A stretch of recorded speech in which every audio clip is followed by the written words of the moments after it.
hear about that make him far less sympathetic when they come out, but they just haven't come out, and it comes from his court-martial.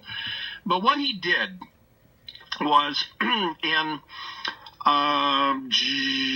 what was I saying here? 2006, 2005, 2006. He deployed with his military intelligence battalion to Iraq, and they were assigned the mission at the Joint Force headquarters, the main headquarters at the airport at Camp North Victory, as it's called. And it's tedious work. You're processing data. When you're an intelligence analyst in the military or the CIA, you're not out there in a trench coat getting it yourself. You're just moving digits around, and you're formatting PowerPoint slides and crap like that. It's pretty soul-killing work when you're just an E4, when you're new in the military. And Bradley Manning had a martyr complex when he enlisted in the military. A brilliant guy. He tested off the scale in the ASVAB, the military test. And so he got his wish to go into military intelligence. When he got to military intelligence, it was not what he thought it was. Turns out there's a rank structure. And in many places in the military, you will be outranked by somebody dumber than you. But that's the way it is. You just have to suck it up, because as we say, and this is important, if your kids are heading off to Annapolis or West Point or college to go to ROTC or whatever, there's something that they have to inculcate and have to absorb inside. And it's this: you cannot lead until you learn how to follow. I didn't know that till I went to OC. I was a senior NCO when I went to Officer Candidate School. Okay, I knew it all. I was the smartest guy in the room, and I was about to be commissioned as a second lieutenant, like I'm some schlub, right? But that's what you learn, is you can't lead until you learn how to follow. Well, Bradley Manning couldn't follow.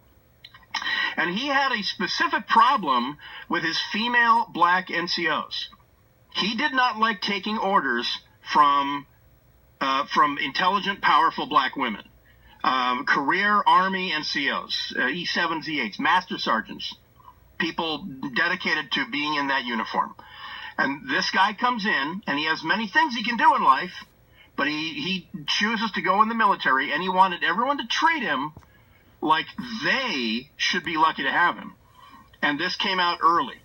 Either you can follow orders or you can't. And he had so many problems with one specific NCO that on one night, he literally had a mental breakdown. He wound up in a fetal position on the floor of their headquarters, inconsolable, because he didn't like being told what to do by this one particular NCO. And he said, and this is in his court-martial, he told other soldiers that he had a specific problem with that particular flavor of NCO, of black female NCO. He did not like being told what to do by them. I'm here to tell you, the reason we should go back to national service is because of people like Bradley Manning. The realization, the being forced into a power structure, into a rank structure, a military-style rank structure, where you are interacting with people that you might never ever interact with. There's men that are born and raised in San Francisco, California, and they're never going to be in a position where they work for a minority woman. And well, oddly enough, they wind up being some of the most liberal amongst us, right? And so that was Bradley Manning. He was a problem child. And when military intelligence didn't turn out to be what he thought it was going to be, and what he thought it was going to be was they were going to recognize him for his genius, and he was going to make rank very quickly, and people were going to defer to him and listen to him. Problem was, he was kind of a little bitch. And you can't deploy with those types. Life is too hard as it is when you're downrange. You left your family, all your junk, your stuff, your dog, your stuff. You just where you left it. You put your stuff there. Then you had to get on a plane and disappear for a year and a half. You don't want to deploy downrange with someone like him. He was that guy. Nobody wanted to work with the guy. So they stick him on the overnights. Pretty safe, place to be, just moving data around. And the supervision was minimal. And so he brings CD-ROMs and he starts on the SIPRnet, on the secret internet protocol, and he starts dragging and dropping entire file folders of diplomatic dispatches, plus this one video that he sees. He sees a gun camera capture from a Apache gunship that responded to an Army infantry patrol that was ambushed in Solder City, which is this, I might be, I'm going to take a mulligan on this, but I believe it was Solder City, which it's just a complete crap hole in Baghdad. I spent days and days and days there, and just would never want to go back, and just got over being shot at in Solder City. So there's an infantry patrol, they're pinned down, and an Apache is orbiting, and he starts rolling tape because the insurgents are in sort of a square, and they're looking down a road, but they can come out of view of down the road where they have this American unit pinned down, and they can do things like reload their RPGs and trade guns and things like this. So the Apache sees the insurgents are having kids run ammo from safe houses up to where they're shooting. So they're running machine gun ammo and RPG reloads up to there's a couple RPG gunners. And they're just firing the rockets down the street at the Americans. And the Americans are saying, the Americans on the ground are saying, look, the fire's coming from here to here to here to here. The Apache identifies this small neighborhood square. And they see the guys openly running around with RPGs. Problem was, there were Reuters employees, cameramen, and a couple of correspondents who had decided to embed themselves with the insurgents. So the Apache starts shooting. He's shooting at the guys with the RPG. And you know what, folks? It's not a sniper rifle, okay? It's a 30 millimeter, 25 millimeter Hughes Bush gun is what it's called. Same gun that's in the Bradley. Okay, it's not a sniper rifle. So some Reuters employees are killed because they're standing next to guys with RPGs. Here's the deal. Any war correspondent out there, you understand the risk you're taking. You embed yourself with combatants, you are a target. Okay, you can wear a bright blue helmet all you want, and you can put TV in masking tape on your shirt. But if you're 3 feet away from a guy who has an RPG, I'm sorry.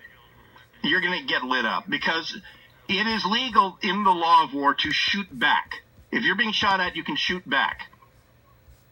So that's what that video showed. And then a van shows up to take the wounded. Well, in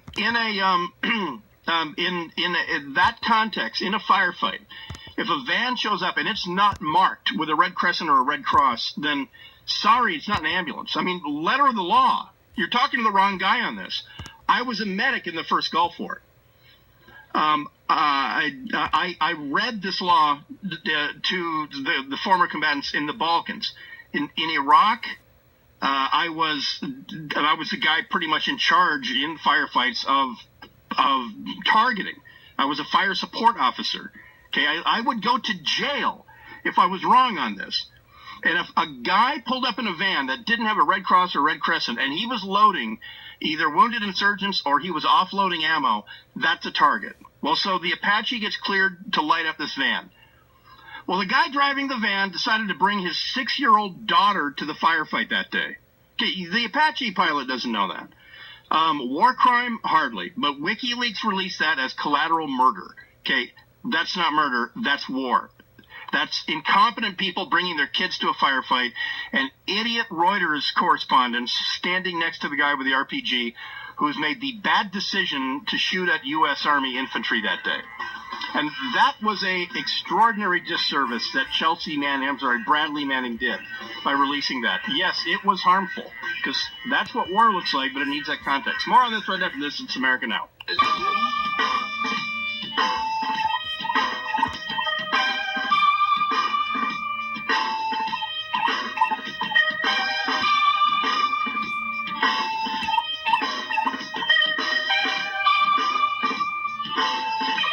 America Now, Bryan Suits filling in. Hey, what happened to my voice here? Did I just become a man? Hey, it's America Now, Bryan Suits filling in for Meghan McCain, and I stand corrected. A friend corrected me that the Bushmaster cannon on the Bradley fighting vehicle is 25 millimeter. It's the one I'm familiar with. The gun on the Apache is 30 millimeter. It's a 30 millimeter single barrel cannon, and it'll F your ass up. Let me tell you. As you see with the Collateral Murder video. But without context, for people who don't know about the law of war, what war looks like, war is ugly.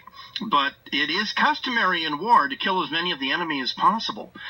And to borrow from Breaker Morant, And when you see a man with an RPG and he is getting close to a position where he can fire at the Americans that called you in there, you kill the guy. But I don't want to paraphrase Dirty Harry, but when I see a naked man running down an alley chasing a woman holding nothing but a knife and whatever, I should get that clip. But never mind that now. I know who has that clip. Let's check in with Bauer and find out what's trending in America now. I gotta be honest. I wagered here in the office with Goose and some of the other people in the studio. I had you at 5 millimeters over, not under, Brian. That was just me personally. No, thank you. That's giving me too much credit. That's what I was hoping for. All right, so listen, interestingly enough, President-elect Donald Trump talked about why he tweets so much in a clip released by Fox from his interview with Ainsley. Is it Earhart? I'm not sure if it's Earhart or Earhart. I believe it's Earhart, kind of like Amelia Earhart, but it's spelled different. They're not related. Yeah, she asked if he'll continue to tweet as president. Trump responded, "Look, I don't like tweeting." Well, let's listen from Trump, what he has to say personally, firsthand from the man himself, the President-elect Donald Trump. What about Twitter? You going to continue to tweet? Yeah, look, I don't like tweeting. I have other things I could be doing. But I get very dishonest media, very dishonest press. And it's my only way that I can counteract. Like, for instance, when John Lewis said, he's never done it before where he skipped an inauguration. Well, he has. It turned out to be a lie, so I'm able to say that. He shouldn't have said a thing like that. It was terrible. I'm able to say it. When people make misstatements about me, I'm able to say it and call them out. And, I have now, I'm going to be close to 50 million people, including Facebook and Instagram and different things. I'm going to be very close to 50 million people. So when people misrepresent me, because the press is very dishonest, unbelievably dishonest, and when people misrepresent me, Ainsley, I have at least a way of saying it's a false statement. Mm-hmm. Now, if the press were honest, which it's not, I would absolutely not use Twitter. I wouldn't have to. Yeah, the point. I don't believe that, Brian. Yeah, the point. I don't either, but I mean, I got to say it. He has a direct line to 50 million people, and nobody in the mainstream media can reach 50 million people instantly. He can.